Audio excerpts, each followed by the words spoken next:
Year 3 is the beginning of us really looking at Destiny from its heart out. We want to build Destiny for its core fans. We want to make sure that we're building it for the people who love it. It's trying to make sure that players feel like they're on this journey with us, rather than us dictating what they're experiencing. Sometimes you feel like the events of the world happen, and sometimes you feel like you make the events of the world happen. That makes me every day go, what's the best version of Destiny we can put in front of players?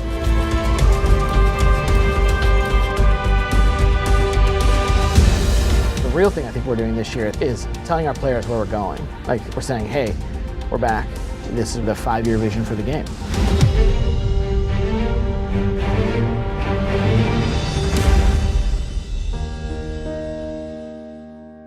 A lot of what we're doing this year is to set Destiny into a place where Destiny can begin its next major change.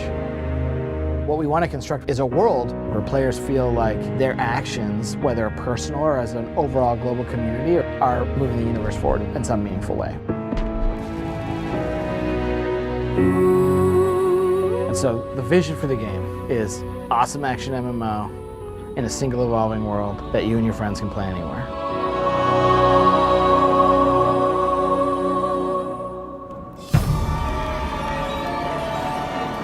Shadowkeep is this first step to where we want to get to. Eris is going to make a discovery, and the discovery she makes is really important to where Destiny's going. Before us lies a dark remnant of their existence.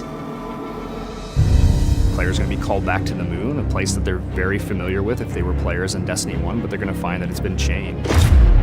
And part of the game is understanding what changed it, and what has Eris discovered here. And what does it mean for the world, not just in the context of right now, but what does it mean for the game in March, and what does it mean for the game a year out? You're all insufferable! Save your torment for someone who gives a damn! You're gonna discover that you're plagued by these nightmares.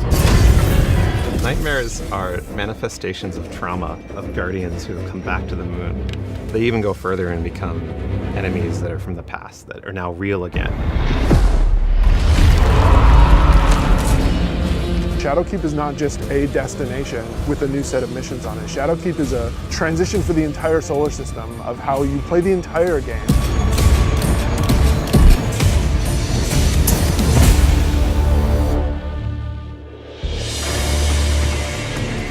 Field crafting choices, deeper RPG chase, like more team play. One of the first things we set out to do with Shadowkeep was deepen the character sheet. He was implementing some of the feedback he got from Sheik. That led to all the changes that we made to Armor. Armor 2.0 is really all about making every slot on your character sheet have an impact. Stats are back, there's like more stats than ever. We overhauled the mod economy. There's gonna be a bunch of, mods that you can get for your finishers. There's a whole new crop of weapons that are coming out. There's new seasonal weapons to earn. There's the new Shadowkeep, Astro Shaman-y weapons. Kind of like old school, magic-y, like imbued with dark power sort of feel to it. You're fending for yourself. Eris is not trying to protect you. So the weapons just they're guiding you through the experience and they're telling you when the nightmares are around. We actually have it set up that when you're near the nightmares, they have a bit of this almost like you can see through them or there's some glowing inside. This is one of the weapons that Victor is making. It's a rocket launcher, fires out seeker projectiles, so should be fun.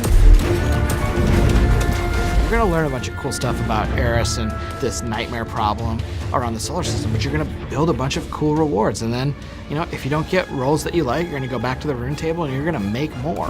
And that's part of being a Shadowkeep player. It's building your character your way.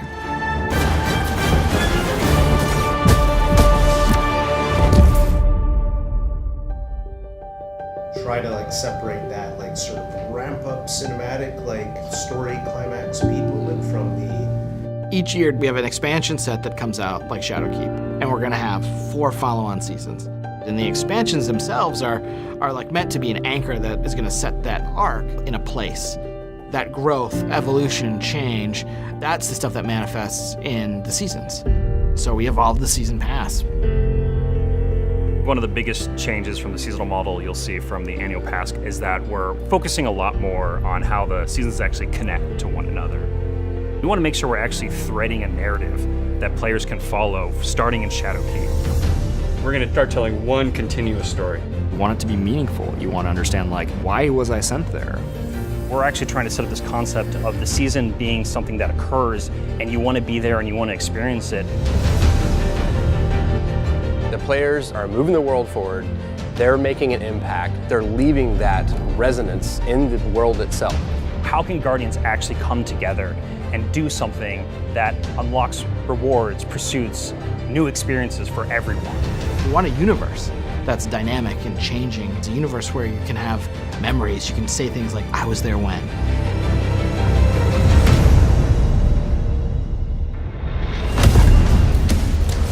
Every season they log into Destiny, there's a new way to play the game.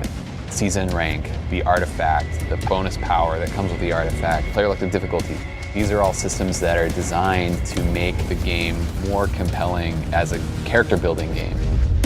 What we wanted to provide with the artifact was an infinite power grind for the players. The seasonal artifact is going to give you the tools that you need to defeat champions, our new hardest enemies in the new Nightfall modes. We're calling it Nightfall the Ordeal, so the players can choose how hard they want their difficulty to be. The further up you move in difficulty, the more likely you are to get the kind of rewards that you're looking for.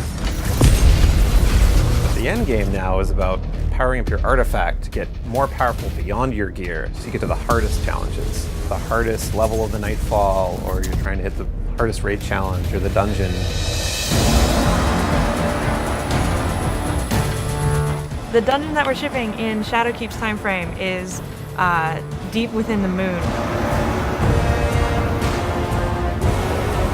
You fight your way down into like the depths of this chasm, and there's all kinds of traps on the way. This is an opportunity for people that want the raid experience in terms of the mystery of the activity, but with Fire Teams 3.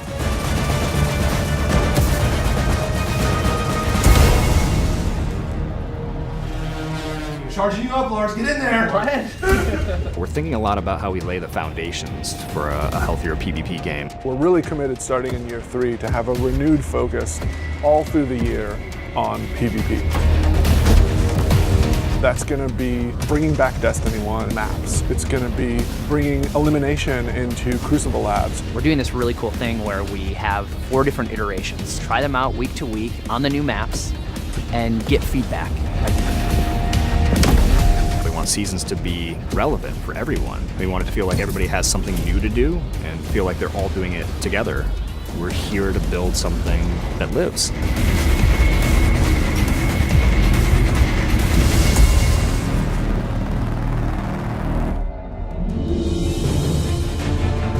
Season of the Undying is when the Vex start invading from the Black Garden.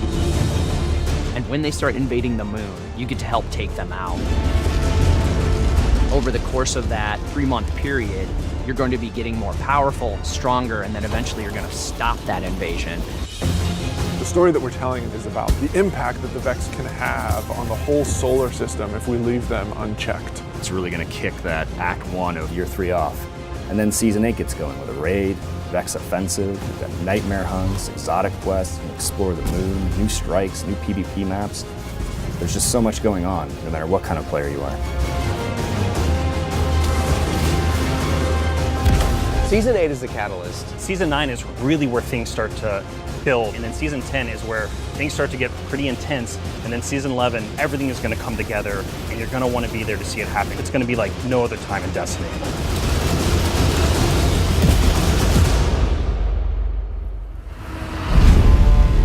Single evolving world is one of the biggest changes that we're going to make over time to Destiny.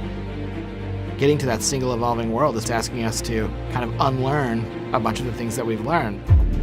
Hopefully we think we've made the right calls, and if the answer is no, like, the good news is we're in full control to change it. We can keep evolving the game. We're turning it into a game that we're all proud to be working on. We have a vision, we have a roadmap, we have a place we want to take Destiny, and Shadowkeep and Season of the Undying are just the first steps. It's a foundation. This is like the bedrock that we're going to build a lot of other stuff on top of. Forsaken broke a bunch of the bones that we had set, with Destiny 2. What we've been able to do this year is reset them. Are we done? No, not even close.